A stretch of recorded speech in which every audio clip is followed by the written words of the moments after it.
একটা বিবাহিত মেয়ে তার জীবনে একবার হলো তার স্বামীর মুখ থেকে তাকে এটা শুনতেই হবে, আমি তোমাকে খাওয়াই পড়াই, বিনিময়ে আমি কি পাই। দেখবে আমাদের সমাজে অনেক অপদার্থ স্বামী আছে যারা মাত্র 2 বছর সংসার করেছে, সেই 2 বছর সংসার করার মধ্যে সে হয়তো নিজের বউকে 6 বার শুনিয়েই দিয়েছে আমি তোমাকে খাওয়াই আর পড়াই। এটাই সত্যি। দেখবে মেয়েরা শ্বশুর বাড়িতে যাওয়ার পর দিন থেকে সব রকম কষ্টে নিজেকে মানিয়ে নিতে পারে, শুধু শ্বশুর বাড়ির মানুষ কিংবা স্বামীর মুখ থেকে খাবারের খোঁটাটা একটা মেয়ে কখনোই সহ্য করতে পারে না।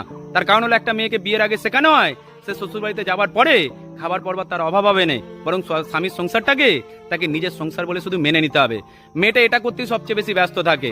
আর একটা মেয়ে যখন সামান্য শ্বশুর বাড়িতে ভুল করে ফেলে আর ওই মেয়েটাকে যখন স্বামী এটা বলে যে আমি তোমাকে খাইয়েছি পড়িয়েছি, তখন কিন্তু মেয়েটা সত্যি ভীষণ কষ্ট পেয়ে থাকে।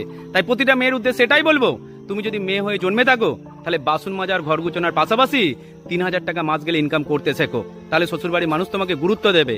আর তুমি যদি 3 বেলা শুধু খাবার খেয়ে সংসারের জন্য সেবা করে যাও তাহলে শ্বশুরবাড়ির মানুষ একদিন তোমাকে ঘর থেকে লাথি মেরে বের করে দেবে। কারণ সমাজ চেনে টাকা, তুমি সংসারের জন্য যত কিছু করো না কেন সমাজে মানুষ তোমাকে কখনোই কিংবা সংসারের মানুষ কখনোই তোমার গুরুত্ব দেবে না। সত্যি বলছি। ভালো থাকবেন সকলে।